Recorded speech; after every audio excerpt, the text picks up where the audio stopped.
بسم اللہ الرحمن الرحیم ان اللہ وملائکتہ یصلون علی النبی یا ایھا الذین آمنوا صلوا علیہ وسلموا تسلیما من کے پڑھے الصلاۃ والسلام علیک یا سیدی یا رسول اللہ وعلی آلک واصحابک یا سیدی یا محمود رب العالمین۔ معزز سامعین و ناظرین، آج سورہ البقرہ کی آیت نمبر 34 اور 35 کی تفسیر آپ کی خدمت میں عرض کروں گا۔ اللہ جل مجید الکریم نے اپنی لارائب کتاب میں ارشاد فرمایا وَإِذْ قُلْنَا لِلْمَلَائِكَةِ اسْجُدُوا لِآدَمَ فَسَجَدُوا إِلَّا إِبْلِيسَ، اور یاد کرو جب ہم نے فرشتوں سے کہا کہ تم آدم کو سجدہ کرو تو سب نے سجدہ کیا سوائے ابلیس کے، ابا، اس نے انکار کیا، واستکبر، اور تکبر کیا، وَكَانَ مِنَ الْكَافِرِينَ، اور وہ کافروں میں سے ہو گیا۔ سب سے پہلی بات یہ ہے کہ اللہ تعالیٰ نے جب حضرت آدم علیہ السلام کے لیے فرشتوں کو حکم دیا کہ تم ان کو سجدہ کرو، تو رب تعالیٰ نے انہیں فرمایا کہ تم آدم علیہ السلام کو سجدہ کرو، لفظ قلنا کہا۔ رب تعالیٰ نے اپنے لیے واحد کا صیغہ بھی استعمال کیا ہے، اور اللہ تعالیٰ نے اپنے لیے متعدد مقامات پہ جمع کا صیغہ بھی استعمال کیا ہے۔ جمع کا صیغہ اللہ تعالیٰ اظہار عظمت کے لیے جمع کا صیغہ استعمال فرماتا ہے، اور اپنے لیے جو جمع واحد کا صیغہ استعمال کیا، اللہ تعالیٰ نے واحد کا صیغہ بھی اکثر مقامات پہ بیان توحید کے لیے بیان کیا۔ لیکن یہ بات آپ نے ہمیشہ کے لیے یاد رکھنی ہے کہ ہم جب اللہ کے لیے صیغے کا استعمال کریں گے وہ واحد کے صیغے کا استعمال کریں گے، ہم اللہ تعالیٰ کے لیے جمع کا صیغے کا استعمال نہیں کریں گے۔ کسی نبی، کسی ولی نے اللہ کے لیے جمع کا صیغے کا استعمال نہیں کیا۔ آپ انبیاء علیہ السلام کی دعاؤں کو دیکھ لیں، جہاں بھی اللہ کے لیے صیغے کا استعمال کیا، واحد کے صیغے کا استعمال کیا، جمع کے صیغے کا استعمال نہ کیا۔ حضرت حکیم الامت مفتی احمد یانہ نعیمی رحمۃ اللہ تعالی علیہ آپ فرماتے ہیں کہ ہم اگر رب تعالیٰ کے لیے جمع کا صیغہ استعمال کریں تو اس میں شرک کی بو ہے، شرک کا وہم ہے، اس وجہ سے ہم اللہ کے لیے واحد کا صیغہ بولیں گے، یعنی اللہ فرماتا ہے، ہم یوں نہیں کہیں گے اللہ فرماتے ہیں۔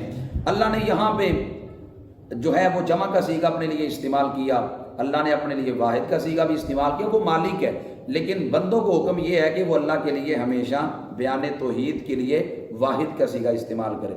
رب فرماتا ہے جب ہم نے فرشتوں سے کہا کہ آدم کو سجدہ کرو، جب رب نے حکم دیا تو سارے کے سارے فرشتے آدم علیہ السلام کو سجدہ کرنے لگے۔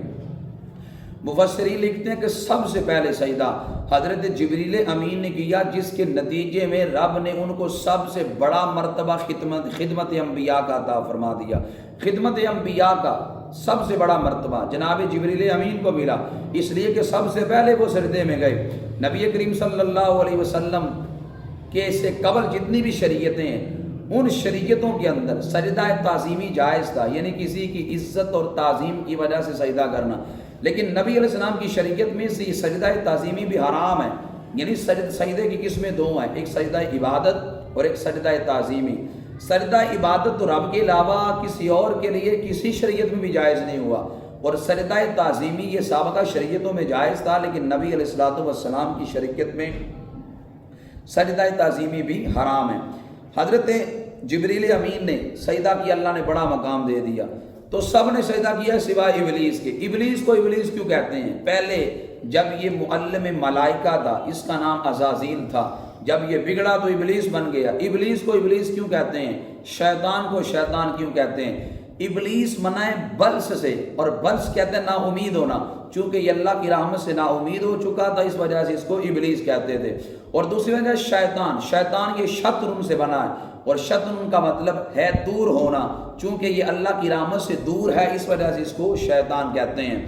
اب یہاں پہ اللہ تعالیٰ نے شیطان کا ذکر کیا، اور یاد رکھنا شیطان قرآن کہتا ہے وَكَانَ مِنَ الْجِنِّ، شیطان جنوں میں سے تھا۔ یہاں پہ وہ اعلیٰ حضرت نے تو اس کو احمد قولی لکھا ہے، لیکن آج لوگ جس کو سر سید احمد خان کہتے ہیں، وہ بندہ جنوں کے وجود کا منکر ہے، وہ جنوں کا سرے سے انکار کرتا ہے اور کہتا ہے جنوں کا کوئی وجود نہیں ہے۔ حالانکہ یہاں پہ شیطان کا رب نے ذکر کیا، اور قرآن میں واضح طور پر فرمایا وَكَانَ مِنَ الْجِنِّ، شیطان جنوں سے تھا۔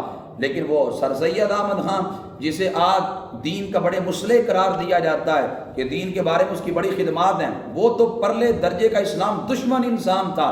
لیکن یہ ہمارے سلیبس کی کمیاں ہیں، میں تو بارہا یہ کہہ چکا ہوں، ہمارا سلیبس ہی بڑا ناقص ہے۔ ہمارے سلیبس کے اندر ایسی چیزیں شامل کر دی گئی دین کے ساتھ جن کا دور تک کا بھی وجود نہیں۔ اب وہ عورت جو نبی علیہ السلام پہ کوڑا پھینکتی تھی، ایک دن نہ پھینکا، نبی علیہ السلام اس کے گھر میں چلے گئے، پرلے درجے کی من گڑت بات ہے، اس کی سند ہی کوئی نہیں، صحیح سند کے ساتھ یہ واقعہ ثابت ہی نہیں ہے، تو کیسے اس کو نبی علیہ السلام کی جانب منسوب کیا جاتا ہے؟ اور اس کے علاوہ اگر آپ دیکھ لیں فرسٹ ایئر کو تو اس کے اندر جو مسٹر چپس پڑھایا جاتا ہے، یہ کیا کہانیاں ہیں؟ اس کی جگہ پر کیا حضور علیہ السلام کی سیرت نہیں پڑھائی جاتی؟ اور اگر آپ میٹرک کی اردو کی کتاب اٹھا کے دیکھ لیں تو آپ اس کے اشعار پڑھ کے کانوں کو ہاتھ لگائیں گے کہ ایک میل ٹیچر بچیوں کو اس اردو اشعار کی تشریح کرتا نظر آتا ہے۔ کیا بچیاں حیا کا درس لیں گی؟ پھر یہاں تو بے حیائی کی بنیاد ڈلتی ہے۔ اس وجہ سے ہمارے سلیبس کے اندر ڈھیر ساریاں کمیاں ہیں، ان کمیوں کو پورا کرنے کی ضرورت ہے، جس کے اندر سر سید احمد خان کی تعلیمات میں نوٹ لکھے جاتے ہیں۔ بھائی اسلام دشمن، انسان کی تعلیمات کون سی تعلیمات ہے؟ اسلام دشمنی وہ ساری زندگی کرتا رہا، اب اس کی تعلیمات اور خصوصیات میں نوٹ لکھوائے جاتے ہیں۔ اب اس نے اس ضمن کے اندر شیطان کا انکار کر دیا، کہتا ہے ہر برا بندہ شیطان ہے، شیطان کا کوئی وجود نہیں ہے۔ تو البتہ علماء فرماتے ہیں شیطان جنوں میں سے تھا۔ یہاں ایک بڑا دلچسپ سوال ہوتا ہے، سوال یہ ہے کہ کیا شیطان جنوں سے تھا؟ اگر جنوں سے تھا تو اللہ نے فرشتوں کو سجدے کا حکم دیا، جنوں کو تو نہیں دیا، تو اس کا مطلب یہ ہے کہ شیطان کو تو سجدے کا حکم ہی نہیں تھا۔ نمبر 2، اگر شیطان فرشتوں میں سے تھا تو قرآن تو کہتا ہے وہ جنوں سے تھا، تو اب قرآن جنوں سے کہتا ہے، سجدے کا حکم فرشتوں کو تھا، اب یہ تطبیق کیسے ممکن ہے؟ تو تطبیق یوں ممکن ہے کہ شیطان جنوں میں سے ہی تھا، لیکن سوال یہ ہوتا ہے کہ حکم تو سجدے کا فرشتوں کو تھا، اسے تو پھر حکم ہی نہیں تھا، حکم اسے بھی تھا، لیکن ذکر فرشتوں کا کیا کیونکہ فرشتوں کی تعداد زیادہ تھی، یہ شیطان کے جن یہ اکیلا ہی تھا۔ یہاں تغلیب کا قاعدہ لگتا ہے، تغلیب کہتے ہیں ایک چیز کا ذکر کر کر دوسری چیز کو ضمن میں مراد لے لینا، جیسے سورج چاند کو قمرین کہتے ہیں، یعنی دو چاند تو نہیں ہے، لیکن ایک کا ذکر کر کے دوسرے کو ضمن میں شمار لے لیتے ہیں۔ اب اسی طرح والدین، والد کا مطلب ہے باپ، والدین کا مطلب لفظی ہے دو باپ، لیکن دو باپ تو نہیں ہوتے، لیکن یہاں تغلیب ہے، باپ کا ذکر کیا اور ماں کو اس کے ضمن میں مراد لے لیا تو دونوں کو والدین کہہ دیا۔ ایسے ہی یہاں پہ بھی ذکر فرشتوں کا ہے لیکن مراد یہاں پہ جن بھی ہے، گویا اس کو بھی سجدے کا حکم تھا۔ حضرت موسیٰ علیہ السلام ایک دن کوہ طور پہ جا رہے تھے تو شیطان راستے میں بیٹھا رو رہا تھا، پتہ چلا ہر رونے والا سچا نہیں ہوتا، وہاں پہ بیٹھے رو رہے تھے۔ حضرت موسیٰ علیہ السلام جب گزرے شیطان کو روتے دیکھا، وہ کہنے لگا ہے موسیٰ علیہ السلام رب کی بارگاہ میں جا رہے ہیں تو رب کی بارگاہ میں میرا مسئلہ تو پوچھنا، کیا میرے لیے توبہ کی گنجائش ہے کہ نہیں؟ موسیٰ علیہ السلام گئے کوہ طور پہ، رب تعالیٰ سے پوچھا، رب نے فرمایا اب بھی اگر وہ آدم کی قبر کو سجدہ کر دے ہم اب بھی معاف کرنے کو تیار ہیں۔ جب موسیٰ علیہ السلام نے آ کے یہ بات کی تو کہنے لگا میں نے زندہ کو سجدہ نہیں کیا تو معاذاللہ مردے کو سجدہ کیا کروں گا۔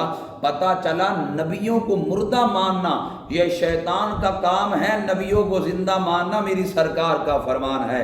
حضور علیہ السلام نے فرمایا الانبیاء احیاء فی قبورہم یصلون، صحیح مسلم میں ہے، حضور فرماتے ہیں انبیاء قبروں میں زندہ بھی ہیں اور نمازیں بھی ادا کرتے ہیں۔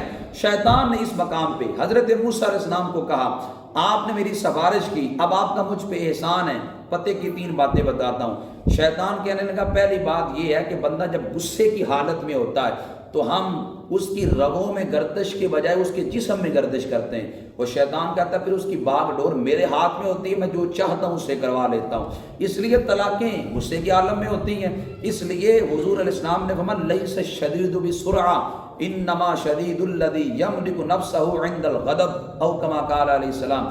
نبی علیہ السلام نے فرمایا طاقتور وہ نہیں ہے جو میدان میں کسی کو پچھاڑ دے، طاقتور وہ ہے جو غصے پہ قابو پا سکے۔ شیطان غصے کے اندر ہم سے بڑا کچھ کہلوا دیتا ہے، غصے پہ قابو کرنا سیکھیے۔ نمبر 2، شیطان کہنے لگا کہ غازی کو میں گھر بار یاد کروا کے میں میدان جنگ سے بھگا دیتا ہوں۔ نمبر 3، شیطان کہتا ہے جہاں مرد عورت کے ساتھ تنہائی میں ہوتا ہے وہاں میں زنا کروا دیتا ہوں، اس لیے ہمیشہ کے لیے عورت کے ساتھ تنہائی سے بچیں۔ آپ جتنے مرضی متقی ہیں، جتنے بھی پارسا ہیں، میں یہاں ایک نقطہ بھی عرض کرنا چاہتا ہوں، وہ یہ ہے کہ جب رب کو پتا تھا کہ شیطان نے جا کر کل کو گمراہ ہونا ہے اور اس نے آدم علیہ السلام کو سجدہ نہیں کرنا، رب کو علم میں تھا کہ اس نے گمراہ ہو جانا ہے اور میرے بندوں کو بھی کل کو گمراہ کرنا ہے، میں نے حکم دینا آدم کو سجدہ کو، اس نے سجدہ نہیں کرنا، جب رب کو پہلے ہی پتا تھا کہ اس نے گمراہ ہو جانا ہے تو رب نے پہلے اسے اتنی عزت کیوں بخشی؟ مفسرین اس کا جواب یہ دیتے ہیں اللہ تعالیٰ آنے والے لوگوں کے لیے اس کو نشان عبرت بنانا چاہتا تھا کہ تم متقی پرہیزگار ہو کر کہیں اپنے نفس پہ اعتماد کر کے بیٹھ نہ جانا اور کسی نبی کی بے ادبی نہ کر بیٹھنا اور تم یہ سوچتے پھرو ہم تو بڑے متقی ہیں، ہم تو بڑے پرہیزگار ہیں، ہم غلطی کریں تو ہمیں کیسی پکڑ ہوگی؟ وہ یار رب نے بتایا شیطان کو دیکھو لاکھوں سال عبادت کی، ایک نبی کی توہین کی، سجدہ نہ کیا، دیکھو اللہ نے اس کو دنیا میں نشان عبرت بنا دیا۔ تو فرمایا تم متقی ہو کر کسی نبی کی توہین نہ کرنا۔ اقبال نے کہا تھا کہ آسمان کے نیچے ایسی عظیم ہستی کا روضہ پاک ہے، ادب گاہے زیر آسماں از عرش نازک تر، نفس گم کردہ می آیت جنید و با یزیدی جان۔ اقبال کہتا ہے عرش کے نیچے ایسی بارگاہ ہے کہ جس بارگاہ میں جنید و با یزید جیسے ولی بھی آئیں تو اونچی سانس نہیں لیتے کہیں بے ادبی نہ ہو جائے۔ وہ میرے نبی کی بارگاہ تو ایسی بارگاہ ہے وہاں تو اونچا سانس لینا بھی بے ادبی ہو جاتا ہے۔ تو فرمایا تم نے انبیاء کی بے ادبی سے ڈرتے رہنا ہے۔ جو بندہ اپنے نفس پہ اعتماد کر لیتا ہے اور بے دھڑک ہو کر جو ہے وہ معاشرے میں چلنے لگتا ہے اکثر ٹھوکر کھا جاتا ہے۔ متقی اگرچہ آپ ہیں، نیکوکار اگرچہ ہیں، ہمیشہ کے لیے رب سے ڈرتے رہے۔ وہ آپ نے بلم بن باور کی کہانی نہیں سنی؟ وہ بلم بن باور بنی اسرائیل کا مستجاب الدعوات تھا، جو زبان سے نکالتا تھا رب اس کی پوری کرتا تھا۔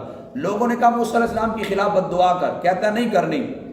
لوگوں نے اصرار کیا، وہ کہتا ہے وہ نبی ہیں، ان کی خلاف بد دعا کر بھی دی تو قبول نہیں ہوگی۔ لوگوں نے عورت کا لالچ دیا، اس نے بد دعا کر دی، جب بد دعا کی زبان لٹک گئی فرمایا گیا کہ اصحاب کہف کے کتے کی کھال اس بلم بن باورا کو پہنا کے جہنم میں بھیجا جائے گا، اور بلم بن باورا کی کھال اصحاب کہف کے کتے کو بیچ کر اللہ تعالیٰ جنت میں داخل فرمائے گا۔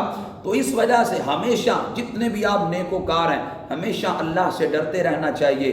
تو حضرت آدم علیہ السلام کے لیے فرشتوں کو حکم دیا سجدہ کرو، سب نے سجدہ کیا سوائے ابلیس کے، اس نے انکار کیا، تکبر کیا، وکان من الکافرین، اور وہ کافروں سے ہو گیا۔ رب فرماتا ہے فقلنا، اور ہم نے کہا یا آدم، اے آدم، اسکن انت وزوجک الجنہ، آپ اور آپ کی زوجہ جنت میں رہو۔ آدم علیہ السلام کو جب رب تعالیٰ نے پیدا کیا تو وہ اکیلے تھے، دوسرا تھا کوئی نہیں۔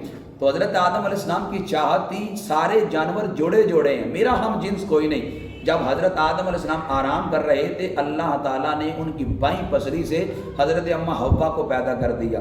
جب حضرت آدم علیہ السلام سے پوچھا گیا یہ کون ہے، فرمایا یہ حوا ہے۔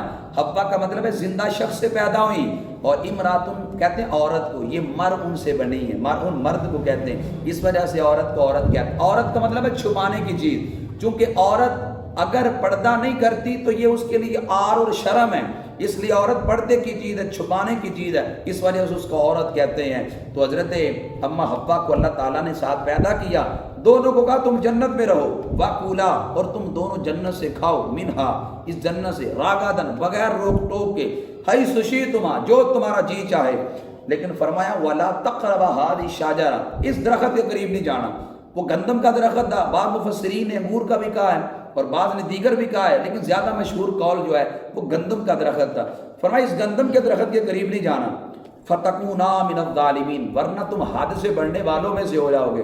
بالآخر حضرت آدم علیہ السلام کیسے اس درخت کے قریب گئے، شیطان نے کیسے لغزش دی، حضرت آدم علیہ السلام زمین پر کیسے تشریف لائے، کس جگہ پہ آ کے اترے، پھر بعد میں دنیا کیسے آباد ہوئی، اس ساری کی تفصیلات ہم کل کے درس قرآن میں عرض کریں گے۔ اللہ تعالیٰ ہم سب کو انبیاء علیہ السلام کے بتائے ہوئے طریقے کے مطابق، بالخصوص نبی آخر الزماں صلی اللہ علیہ وسلم کے لائے ہوئے دین کے مطابق زندگی گزارنے کی توفیق عطا فرمائے۔ وما علیہ الا البلاغ المبین۔